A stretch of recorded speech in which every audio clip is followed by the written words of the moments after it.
기시다 후미오 일본 총리가 오는 7일과 8일 이틀간 우리나라를 실무 방문합니다. 정상 간 상대국을 오가는 셔틀 외교 차원에서는 12년 만에 이루어지는 일본 총리의 방문입니다. 취재기자 연결하겠습니다. 박석영 기자. 네, 용산 대통령실입니다. 네, 대통령실 발표 내용 정리해 주시죠.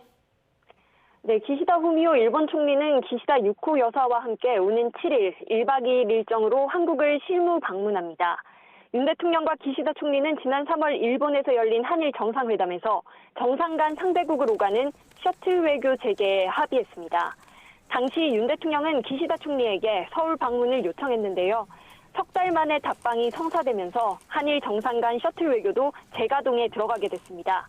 일본 총리의 한국 방문은 지난 2018년 2월 아베 신조 당시 총리가 평창 동계올림픽을 계기로 찾은 이후 5년 5개월 만입니다.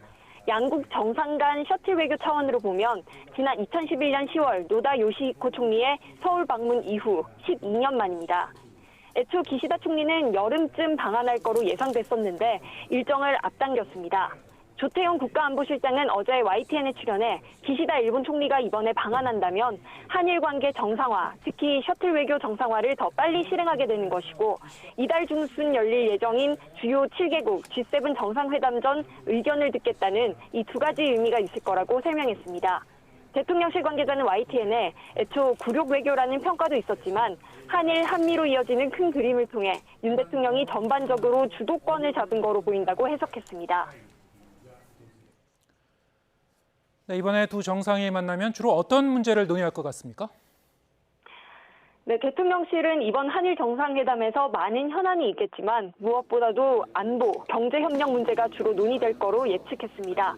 또 한일 관계 전반, 대북 대응, 국제정세, 상호 관심사들이 의제가 될 거라고 덧붙였습니다. 외교는 상호주의가 중요한 만큼 윤 대통령이 일본을 방문했을 때 기시다 총리 내외와 1, 2차에 걸쳐 친교의 시간을 보낸 만큼 그걸 감안해서 우리도 친교 시간을 준비할 거라고 설명했습니다. 내일 아키바 다케오 일본 국가안전보장국장이 1박 2일로 방한해 조태용 국가안보실장과 예비회담 성격의 NSC 경제안보대화를 하는데요. 이 자리에서 역시 한일 관계 전반과 북한, 국제정세 등에 대해 폭넓게 논의하고 공급망, 첨단 기술 분야 협력 강화 방안을 이야기할 예정입니다.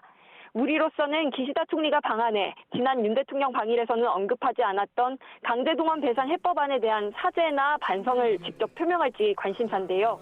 대통령실 관계자는 YTN에 셔틀 외교를 막 복원한 만큼 좀 더 신뢰가 쌓이고 여론이 좋아지는 과정이 필요할 거로 보인다며 전향적인 자세를 기대하기는 어려울 거로 내다봤습니다. 지금까지 용산 대통령실에서 YTN 박석영입니다.